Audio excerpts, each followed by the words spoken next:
Okay, we're here with our next interview. We've got DJ Aspen. Hey, you got to do it for us. Hey, yo. Hey. Love it. Yeah. So how you feeling? I'm feeling good, feeling great. This was everything I needed. It's always an honor to be able to come out here and be able to get a little reset, and this time was different because I also got to tell my story, and that was powerful for me because I feel like I was heard, I was seen, and it's important to feel like that in my community. And so I appreciate and value us first for just giving me that platform. Yeah. It was very, very impactful to hear your story.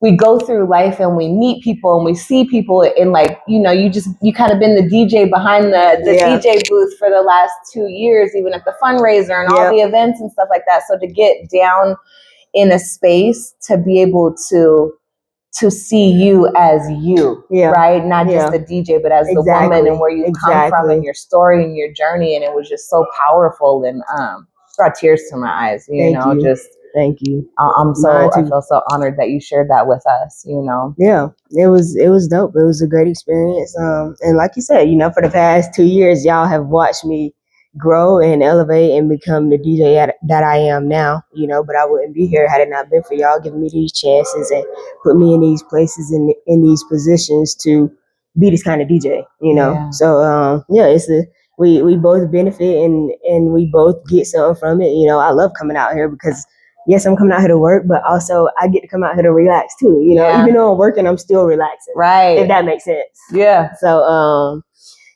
I love coming out here. It's so beautiful. It's such a reset, and I feel like I just go and give so much energy with what I do. Mm-hmm. This summer for the 3 months I was working 30 gigs a month, Damn. and exactly.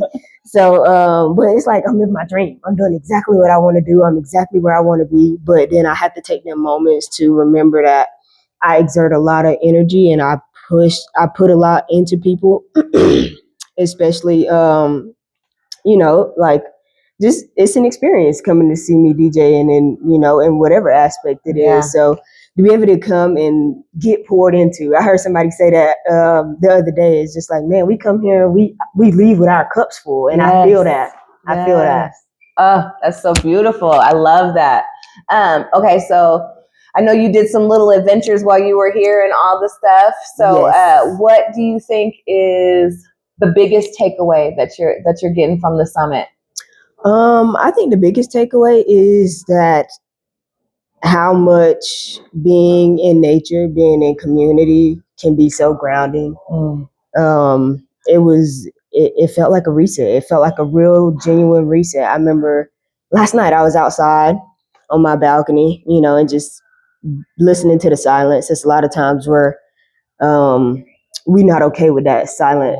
And by we, I mean me. I'm talking to myself. Oh, me too. That silence, that loneliness, or that moment of stillness, of peace, solitude. Exactly. We just not used to it, and we don't get it often. So I just was taking it in and enjoying it. And literally, an owl flew right on top of my head and landed on the roof, and it was the most magical thing I had ever saw. I seen it. I looked dead up at it, and I was like, "That is an owl. What is that?" And it was just such a magical moment, and I just felt so much wisdom, and it felt like my ancestors was here watching over me and giving me that sign of like, "Hey, I'm here. I'm with you." So yeah, it was amazing. I'm definitely glad I got to come out here and adventure.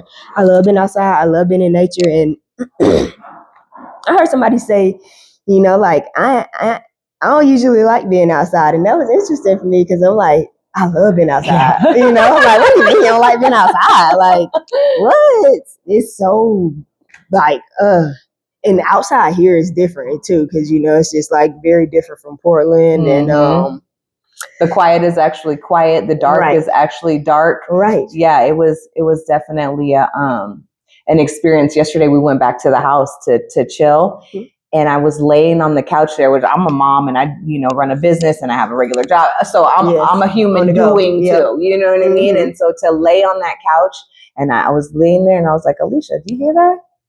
It's nothing. no car noise, no kids, no people knocking, no TV, nothing. It was silent, and it was just so beautiful and magical, like you were saying, to be able to just be, right? Yep. We are always human doings, and we're always doing this, that, and the other. And I got this hat on today and that hat on today and this. So to be able to come here and just be a human being, experiencing nature, beauty, community, and healing. It was immaculate. Yeah, it was. And gorgeous. you know, I just am very excited to see how this grows, and you know, this is a real impact on people's lives. You know, I take this moment with me, and it fuels me. It gives me the energy and the motivation and the drive and determination to be able to go out here and keep doing what I'm doing. You know, I got people that support me. I got people that see me, and that's like, hey, I see what you're doing. You're doing your thing.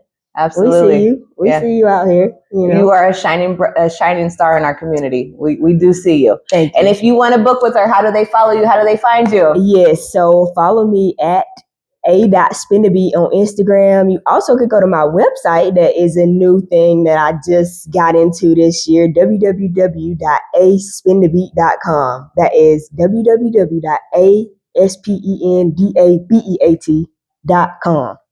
Yes. Go there, check me out. You know, you can go book. You can see all the things I've done, all the people I work for. I ain't gonna name them off, it's too many, but just to name a few, I am the official DJ for the Portland Thorns, the Portland Timbers, soon to be the Portland Fire. I DJ for Nike, Adidas, weddings, bat mitzvahs, birthday parties. I do it all. Yeah. She's doing big things. So like, subscribe, and follow. Exactly. All right. Thank you, honey. We're so glad you came. Thank you. Yes. Okay. Next up, we got Bo Brinson. It's your boy, Bo Brinson. Brand.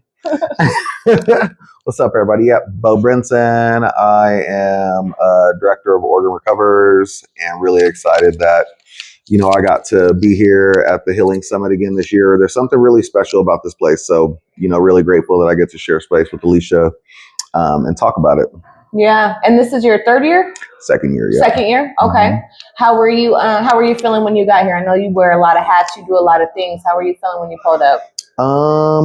Let's see. So interestingly enough, when I pulled up, I got through the drive. You know, I'm not super good with traffic, but I got here right about 4:15, and you know, just got in. Everything got to starting, and I mean, I just remember walking in and seeing all the people, and then there was like a feeling of excitement that came in me. You know what I mean? And I remember feeling like, man, here we are again. It doesn't even seem like it's been a year since the last one, but I remember that feeling of excitement because I'm with my people, you know? Yeah. Yeah. What was your highlighted experience while you were here this year? It's a great question. I would say that when we were doing the Policy Academy talk last night, and hearing people ask questions about it, because, you know, I work in policy and advocacy. So hearing the people ask questions, you know what I mean? Like, that's really important, because I know that we all want to make change, including myself. You know, that's why I got into this line of work. And, you know, we can talk about change until we're blue in the face, but until we're able to help implement policies and bills, that's when we're really able to make change. And then it trickles down to the boots on the ground organizations that are doing the work, like UFI. Yeah, absolutely. I just, I think it's so important, right? Because a lot of times we don't even know the language. And like what he was talking about last night is like, they give us all these papers and these thick ass things to read. And it's like, I know me, for example, I'll start to read through it, and once I'm not understanding, it's just like words jumping all over the page, and I can't even digest what's being said in there because I don't understand. And so I think it's a huge importance in our community for future change makers to be able to understand that, so that we have the language and the knowledge to be there. Yeah, absolutely. I think that they also kind of do it to confuse us or intimidate us, you know, because when we see all these complicated words or long words or words that we don't exactly know what they mean, you know, it makes us feel some type of way that we're not smart enough, or that, you know, like, or whatever type of stuff like that. And then what it does is it makes us be like, you know what, whatever, I don't care. And then that's when we start to feel like our voice doesn't matter, or, you know, like, I have to just not get involved because I don't understand. you know? And so being able to get civically engaged or ask questions in spaces where we feel safe, like this healing summit, you know, that's when we're able to, you know, start to move that feeling and thought of, you know, I don't understand, to being curious and asking questions. Yeah, I love that. Okay. So Yeah. what are you taking home with you today, Bo? So I got these dark chocolate things that they leave in your room. Yes, they're amazing. The chocolate's They here. are fire though.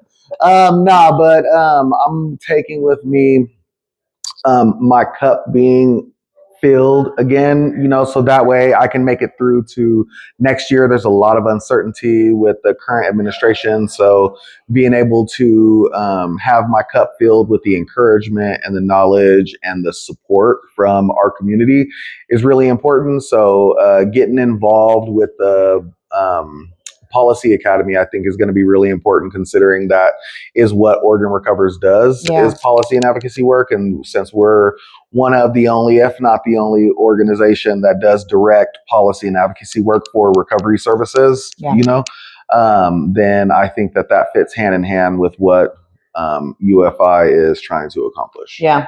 Well, I look forward to that. I look forward to that collaboration. The Oregon Recovers, what is it? Advocacy Day. Yes, it's coming up next. Follow Oregon Recovers. OregonRecovers.org. Yes. Bo's doing big things in the community. So let's go. Yeah, it's a community Sign thing. up, show up, and use your voice, because we don't have it for no reason, right? Absolutely. That part. Yeah. Appreciate you. I appreciate you too. Thank you. All right, see y'all later.